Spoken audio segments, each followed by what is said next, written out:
and they took over that office. They didn't want Biden. And then after a little while, they realized he's incompetent. This is really a good thing. And they ran that thing. Look, Biden was never for open borders. Biden was never for transgender for everybody. He was never for men playing in women's sports. He was never for that. Biden is a disaster. This is a disaster. But the worst thing that he's done to us, inflation is terrible, but I've solved that problem already. Inflation is bad and other things are bad and many things are, and the fact that we have no respect all around the world for the country, but now we do I think maybe at the high, we took it from the lowest to the highest level in 6 months. But if you look at what he did to the border is so bad. So much of my time is spent on the border. You know, last month we had no people coming. I know. Well, what you get. But the bad part is he let in 21 million people. And we have to check those people. Totally unvetted, totally unchecked. And 11,888 have murdered people. Half of them have murdered more than one person. People come in from gangs, from prisons. They emptied out Venezuela, emptied out its prisons. Have you been backing away from this, though? Because recently you said, let's ease up on, taking in people who are working, hardworking, like in farms and hotels. I don't back away. What I do have, I cherish our farmers. And when we go into a farm and we take away people that have been working there for 15 and 20 years who are good, who possibly came in incorrectly, and what we're going to do is we're going to do something for farmers where we can let the farmer sort of be in charge. The farmer knows he's not going to hire a murderer. But, when you go into a farm and he's had somebody working with him for 9 years doing this kind of work, which is hard work to do, and a lot of people aren't going to do it, and you end up destroying a farmer because you took all the people away. It's a problem. I'm on both sides of the thing. I'm the strongest immigration guy that there's ever been, but I'm also the strongest farmer guy that there's ever been. And that includes also hotels and, places where people work, a certain group of people work.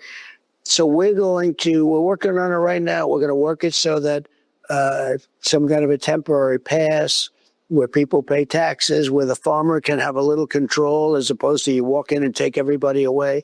But no, the criminals are going out of this country. Right. You said it from the beginning. You wanted to first focus on the criminals. But I'm wondering if this change in giving people a pass is a response to the critics who said the execution was a little clumsy.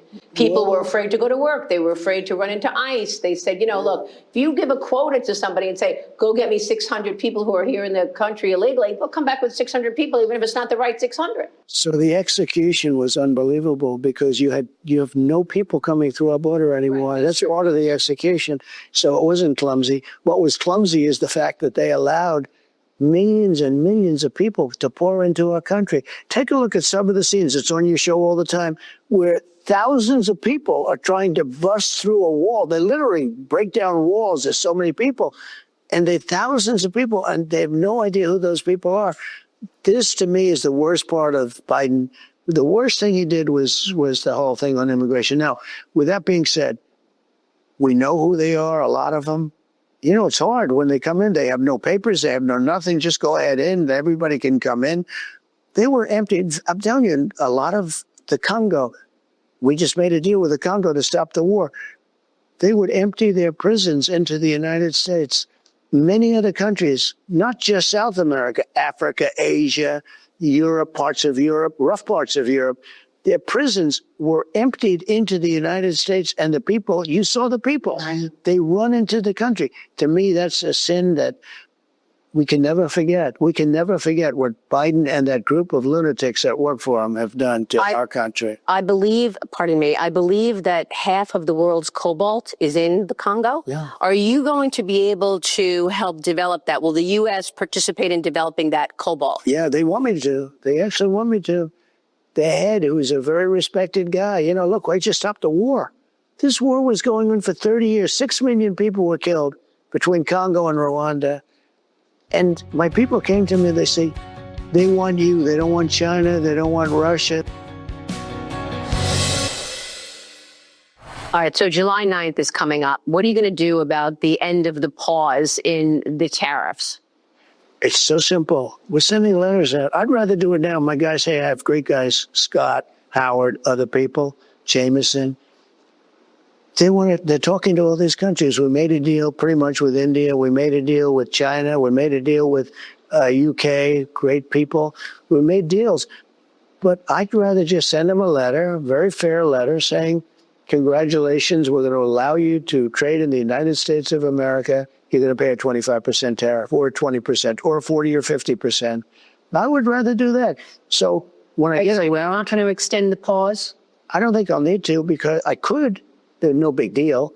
It's like TikTok. I'm extending that, but no big deal. We have a buyer for TikTok, by the way. I think I'll need probably China approval. And I think President Xi will probably do it. Who's buying?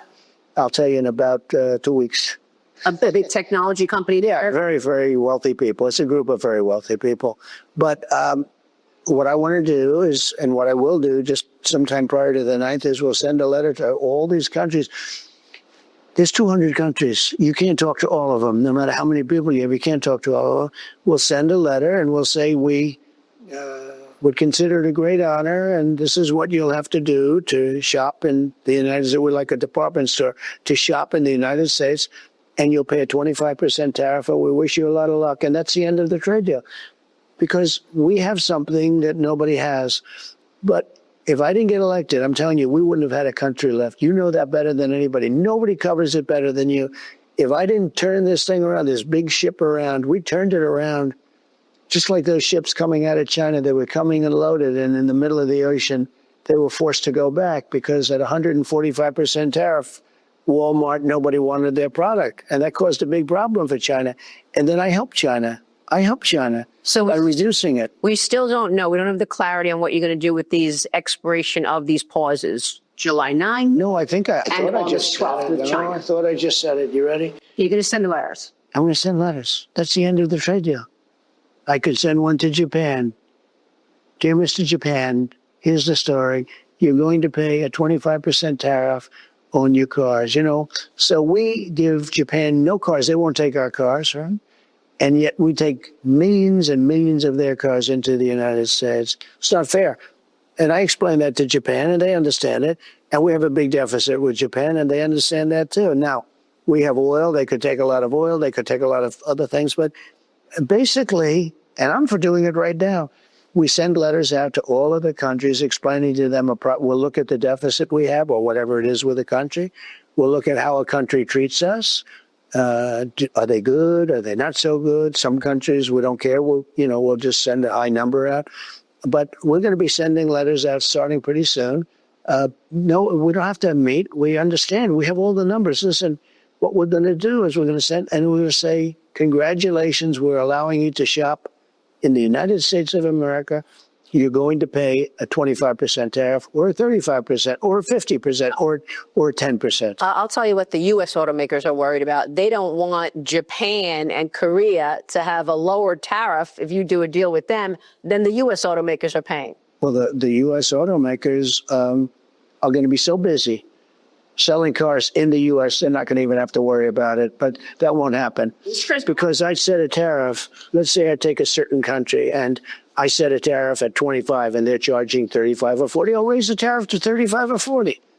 And they'll come down. I want to ask you about AI because there are a couple of companies that are announcing layoffs. They're actually cutting people. Some of these companies are blaming tariffs. Some of these companies are blaming a consumer slowdown, and other people are blaming AI. Okay, you've got Procter. By the way, tariffs is what's bringing the companies in. We have auto companies building plants where they wouldn't have built here in 100 years. We have more investment in the United States right now than we've ever had before. Think of it. Yeah, we're up to almost $15 trillion. Look at this guy from last year. What kind of numbers they were to people leaving. They weren't coming in. Now they're coming in. Like you've said, you brought wealth back to America. Wealth and spirit back. We have spirit. People respect our country again. It's very important. I'm a cheerleader also for the country, aside from everything else, like you are. We brought spirit back. We brought respect and dignity back. When I went to the European, I was in that beautiful place with the king and the queen, and it was like beautiful. Everything's so nice. But when I went to the Netherlands and I looked, everybody was coming up, Mr. President, Mr. President. They didn't do that a year ago or 2 years ago, 3 years ago. These are the big countries. This is Germany and France and all of them. I mean, a big group of countries. They respect America again. They laughed at us. They thought we were a joke. You had a president that kept falling downstairs and falling on stages and couldn't find an entrance to, he makes a little speech that lasted for about a half a minute. And he looks around, he's looking for stairs. There's like 6 different stairs, and he can't figure out which stair. We were laughed at all over the world. More importantly than that, what they did to the country. What they did to the country with allowing 21 million people will never be forgotten. And I have to rectify that problem, and we've done it. And we're getting all the criminals out. Mr. President, I just want to ask you about the job cuts from these companies. Some of them are blaming AI. And one CEO told me that AI, artificial intelligence, allows engineers to be at least 25% more productive. It's helpful in contract management. It's helpful in repetitive jobs. It's helpful in data. What can you do to offset the job cuts that will no doubt come as a result of AI efficiency? One thing, very simple, bring more companies and more jobs. You know, the truth is we don't have enough people to take care of these jobs. So it's like perfect timing. We don't have enough people. You know, my biggest problem is they're coming in and they have to hire thousands and thousands of workers. This is perfect timing. We don't have enough people. If AI is so good, which I hear it is, and there's a lot of money being bet by very smart people, I'll tell you, we are dominating AI. That's the other thing. And they all said, well, we'd have a problem because of electricity. We don't make enough electricity. We would have to double our electric power. Can you believe that? And you know what I did? I had an idea. I said, when you build your plant, you're spending billions. You're going to become a utility, an electric utility. You're going to also build a utility. You're not going to take it from an old grid that's been here for 100 years. You're going to take it right from a new facility. And they actually looked at me, they said, you'd do that? Of course I would. It's a national emergency. I'm going to approve everything, and you'll have your approval in 2 weeks. And Lee Zeldin is doing an amazing job, the environmental commissioner. I said, Lee, you're going to approve this stuff fast. Make sure it's safe, make sure it's good, but you have to get it done fast. Because in China, you know how long it takes? One day. It's called President Xi. Boom, it's okay. Over here, we're going to have almost the same thing. We're getting fast approvals. And you can do nuclear, because nuclear now is safe and good and inexpensive. But you can do oil and gas, you can do coal. And the reason we do coal is because, and I call it clean, beautiful coal. You can really do things with coal today that you couldn't have done. But the beautiful thing about the coal and the thing that I look at, you know who uses coal? China. 59 plants they're opening this year. Right. Coal. You know why? It's very powerful. It's very powerful. So we opened up coal. We were closing all our coal mines all over the country, and yet we still have a lot of coal. We use the generating plants of coal because it's the strongest, and we're doing coal. So we have everything, every form. I don't want windmills destroying our place. I don't want, you know, these solar things where they go for miles and they cover up a half a mountain that are ugly as hell. And by the way, the panels are all made, and the windmills, they're all made in China. Okay?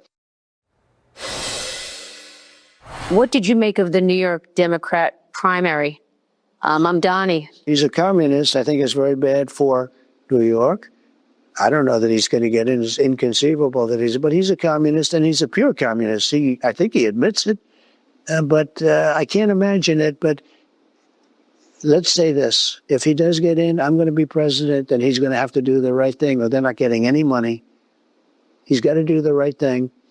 It's shocking that I would have assumed that I used to say we will never have a socialist in this country. No, but we'll have a communist. I mean, he's a communist and going to be mayor of New York.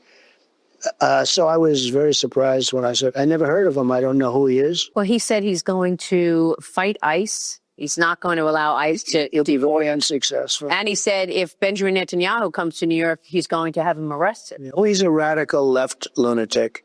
Who would you be poised to support in New York? I know that you live... I don't want to say that because, you know, I have a lot of people, a lot of friends, and I have everybody, so I don't want to get into that. I can tell you this, whoever's mayor of New York is going to have to behave themselves, or the federal government is coming down very tough on them financially.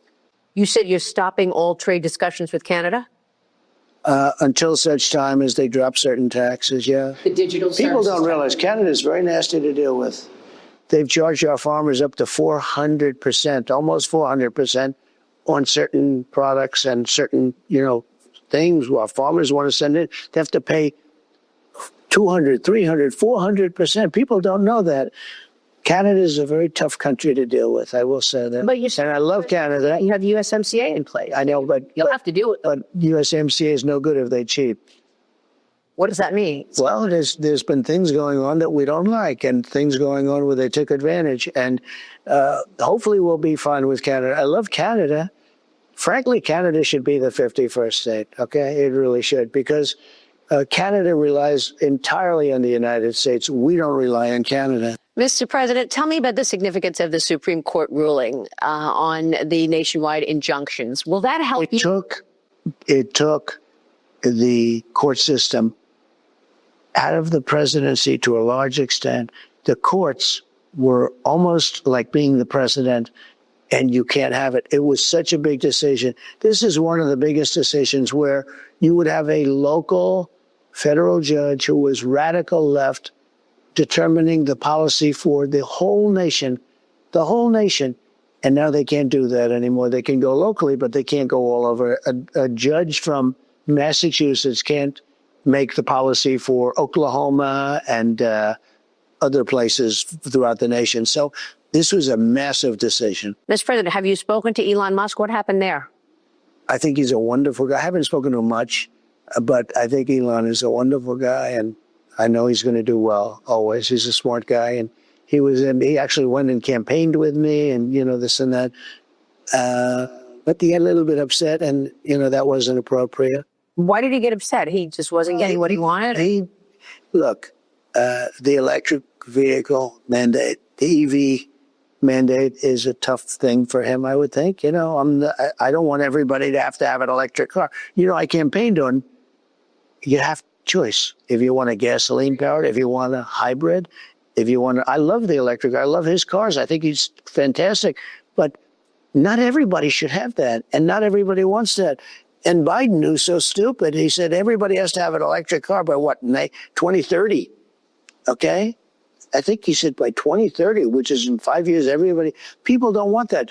And how do you do that when you don't have enough electricity? You go to California, where they want everybody to have an electric car, and yet they have brownouts and blackouts every weekend. Mr. President, let me end on the big, beautiful bill, because here we are right before July 4th.